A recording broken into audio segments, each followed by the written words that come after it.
Biravuga ko warufise equipe ngaha barakugura uragenda gukina muri Tunisie hama Tunisie urarekana uburandero hama cara kwirukana. Jeni wa malaya wakona wanawake wengi. Shaona bya hivyo? Sani fo. Mimi siyaonaga hivi. Kwako weye unajionaga wapi? Mimi. Uburundi bwakuvyaye buherereye mu yihe ntara? Hapo ibera mwisho sasa, mimi sijui hivi. Mimi sijui hivi. Uburundi buherereye mu yihe ntara? Wewe nini? Mimi sijui hivi. Mimi najua ni mzaliwa Burundi, yeye kuelelea wapi sijui.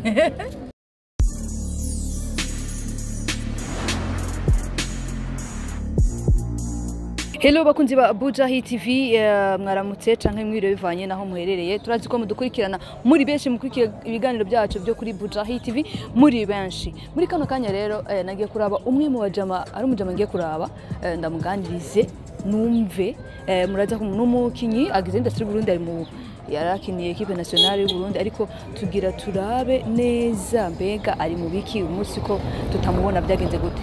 Ciao. Behind the camera tukumwe na Juma Juxi kuri micro ni bisanzwe ni Christabella.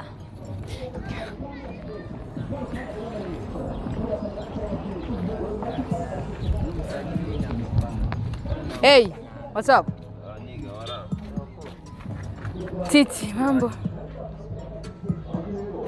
Poa. Ni sawa? Sawa. Mwize neza? Yego. Nitwa Christa. Anje nitwa Titi. Mwatwemera tukaganira. Yego nacho. Bakunzi wa Bujahi TV nababwiye ko ngiye kuraba umwe wa type w'umujwere akina tugiye kumuganiriza twamushikiriye tumubaze mbega bimeze gute muri carrière yiwe.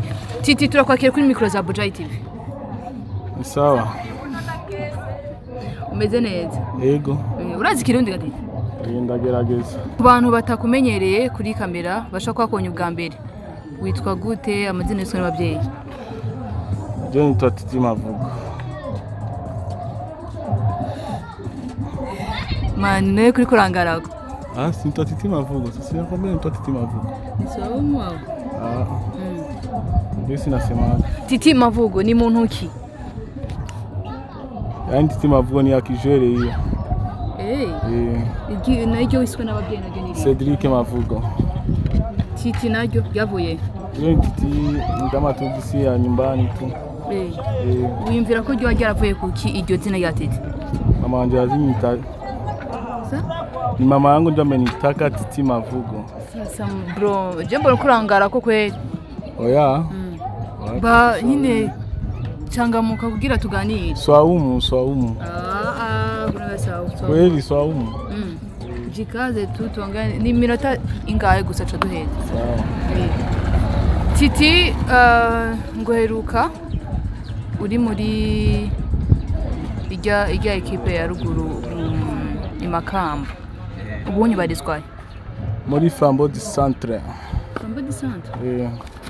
Wavuye muri Flambeau du Centre? Wagiye muri Flambeau du Centre uvuye? Ndiye muri Tunisie.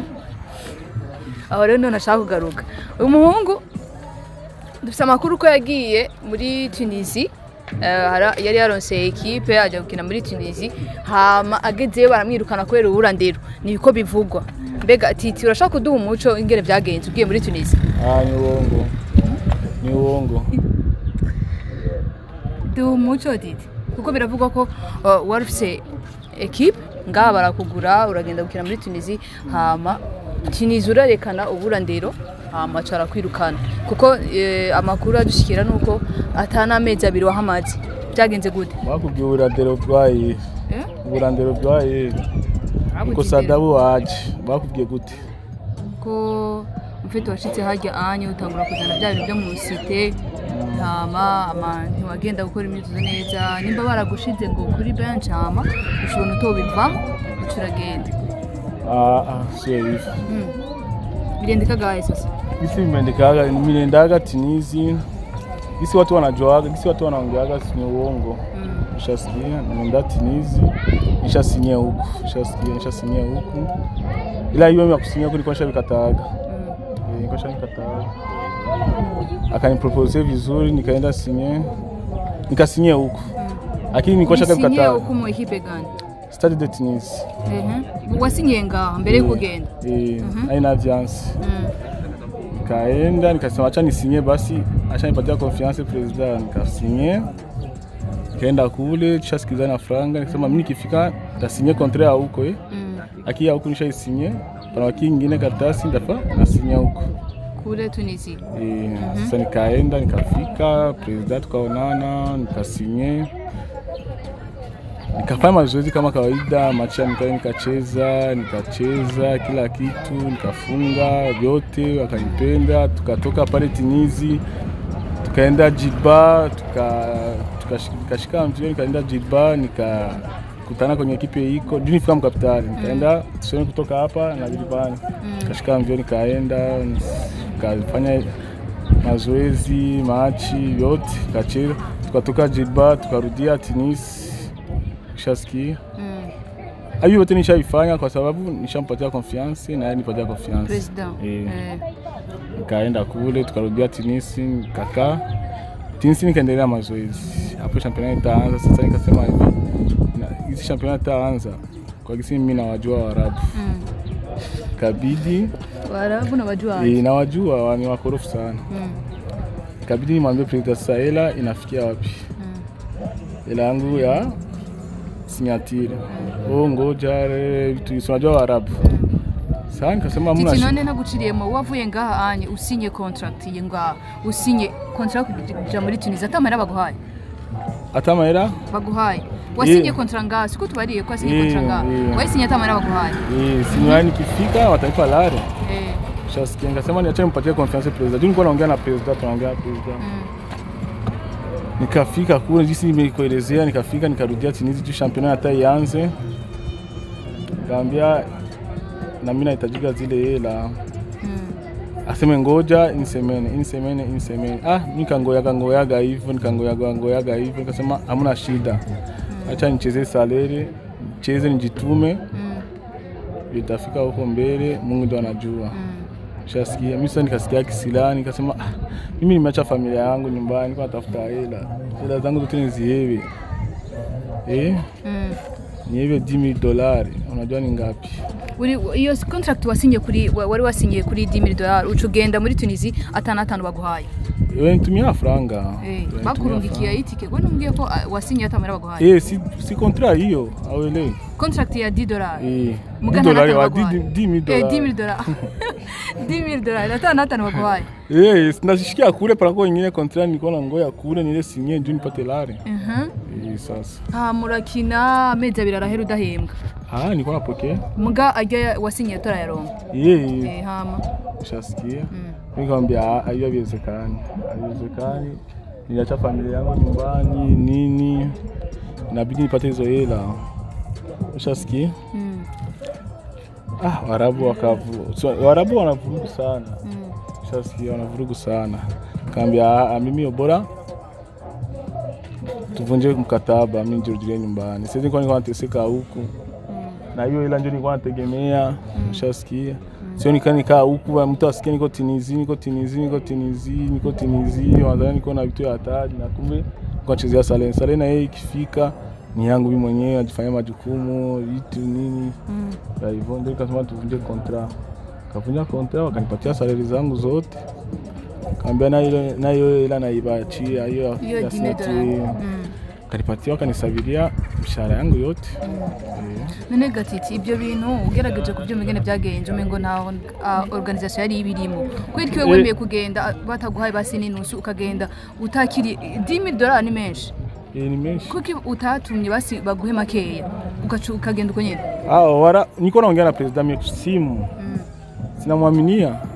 Unasikia, namwaminia na nampatia confiance na yeye akanipatia confiance.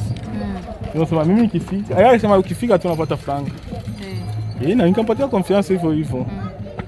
Titi none ahantu bavuga ko Tunisia no mu Misiri nico kimwe. Egypte. Naho bavuze ko wagiye muri Tunisia biranka utuja mu Misiri. Nibyo none? Nimeenda 3 fois ni Egypte. 3 fois. None byankiye ko twabona ugenda Mateste niko enda ku mateste nani Egypte. ibintu bivuga ko amahera baguhaye muri Tunisie waciye agura imodoka hama imodoka ishikanye ngaha urayidandaza kubera ngo bivuga ko abakobwa donc wayigurishije kubera umukobwa bari muri kumwe umukobwa ngo mwabyaranye nibyo ngo baragushije imodoka kubera umukobwa ngo wari donc wagiye muri Tunisie biranka amahera urabura uca wikora ku kamodoka kawe kugira ubashe gutunga umuryango nibyo umuduga sinawuguriye kuva muri Tunisie gari nimeuza mu recrutement ya hapa Burundi mu equipe gani Flambeau du Centre iyo franga ya Tunisie siyonje ni mzagari ni franga ya Flambeau du Centre ndio mzagari wakati nipata recrutement ndio nitauza gari hiyo kusema eti nimeuzisha hiyo ni vie privée yangu hiyo ni vie privée yangu kuzishaga sasa nikaongea kuzishaga si tunajua kama uzishaga juu wewe unajua wewe tunasikiaga unasikiaga uzishaga ile gari kubera wari wabuze uburyo bwo gutunga umuryango niyo ni byangu hiyo ni sisi nikaongea hawezi kaongea si tupewe kweli kweli aje sasa hiyo si byangu ndabipatia kweli wangu wote Titi tugaruke ku kazi kawe ka buri munsi unye ubarizwa muri equipe ni Flambeau du Centre bega Titi je naje kurondera kwera mfise amakuru menshi ubu mfise amakuru ko equipe ya Rayon Sport mu Rwanda ikira kurondera kandi bikavuga ko mu myaka ibiri heze wamyeyo muravugana muraganira mugabo ngo nimwahuza ikintu cerekeye amahera mbega unye ko tuko turumva ko equipe ya Rayon Sport ikira kurondera bizokorohera kugenda mbega gashahara canke uburyo bw'amahera mwaravuganye bimeze gute zogendayo tukisikiliza mwanzo tuko tushaka kurugana mwanzo franga ndogo franga nimekuaga nishamwambia hizo ni ndogo ngezea mshahara nimekoshaga utikaga franga ilikuwa sasa ni ndogo nikamwambia haviwezekani yeye akaniambia hivi Clarisse eti ngo tukutumie contrat na binifikia Tunisie nilikuwa kanishaga biona nikabikataga sasa hiyo Clarisse ya contrat nyingine niende isi Rayon Sport nayo yakubwiye usinye contrat ngaho utararonka amahera ucubona bimwe byakwaho muri Tunisie ucuvuga zishobora mbega mugabo uri mu bantu bahabwa amahirwe yo kujya gukina Rayon Sport byakira gute nikipata hiyo chance nitaenda nta numwe aragutelefona mu bagize ijya komite ya Rayon Sport wapi reka tuvuge ngo courage ni wagenda uzu kinereza raze kari kurondera ubuzima Titi sinorambira cyane ndazi bimwe tuzogenda tubimenya ni wasinye iyo contract nagarutse ku kintu cerekeye akazi kawe ukora ka buri munsi kakubeshejeho mbega Titi uri umurundi nje ni umurundi navukiye nganye ne mu Burundi Nyakabiga gatatu kuri seti Titi kuva watangura gukina umupira w'amaguru kuva watangura aho watanguriye senshatse kubaza aho watanguriye muga kuva watangura gukina umupira niki kintu umaze gushikako uvuga ati ikintu je nagihahishijwe no gukina n'akaguru kiwanje ibintu byinshi cyane ibintu byinshi gute tubwire rega niyo mpamvu turi ngaho ayo nitaviongea kwa interview nyingine ya wapi nyingine tutafanyaga lakini hapa sasa nikaviongea ni vitu vingi sana nini sasa ni jua nini yani ukinifanyia surprise ya hivyo naweza nikakwambia vidogo tubwira ikintu kimwe gusa kimwe cyonyine umaze gushikako uvuga ati je ikintu agikuye mu mupira w'amaguru kuguru kwanje ikintu kimwe ubona nyine ari cyambere wo barakuye bona isi familia yangu inaishi tu hicho unaishi bien kandi babayeho kubera wewe Imana ishimwe niki kintu wabwira abapeti bakiri ko baraduga bavuga ati jewe ewana nzokina umupira ikintu wababwira afisi yo tara teneza kuambia ni uvumilivu tu na wasikati tamaa futbol iko na raha yayo futbol iko na raha yayo naweza kuwa patron dakika moja tu dakika moja unakuwa patron na futbol kuipenda ni kimoja tu shasikia kimoja tu yani bidii mazoezi na kuheshimu shasikia ukipenda hivyo na vingine kuachana na wanawake, pombe nini, football utaelewana nayo. Titi niki kintu uvuga ku bantu bahora bavuga ko abakinyi b'umupira bajora ari abamaraya? Kinasemekana kwa hicho. Niki kintu uvuga wobwira abantu bavuga uko? Ni ukweli au? Ni uongo, wanaongeaga tu. Washoni wa malaya, wako na wanawake wengi. Shaona bia hivyo? Sanifo. Mimi siyaonaga hivi. Kwako wewe unajionaga wapi? Mimi siko malaya. Unapendana mwanamke mmoja? Mimi mwanamke wangu mmoja tu. Labda wanasemaga washoni wa malaya sawa. Ila mimi kuna mwanamke mmoja. Sawa. Titi dusoza sinosoza nakubajije akabazo kamwe. Wambwiye ko uri Umurundi? Uburundi bwakuvyaye buherereye mu yihe ntara? Hapo ibera mwisho sasa, mimi sijui hivi. Mimi sijui hivi. Uburundi buherereye mu yihe ntara? Wewe ni mimi sijui hivyo. Mimi najua ni mzaliwa Burundi, yeye akuelelea wapi sijui. Basi acha nigeuze lugha niongee Kiswahili. Nakuuliza hivi, Burundi iko mu province gani? Burundi? Iko mu province gani?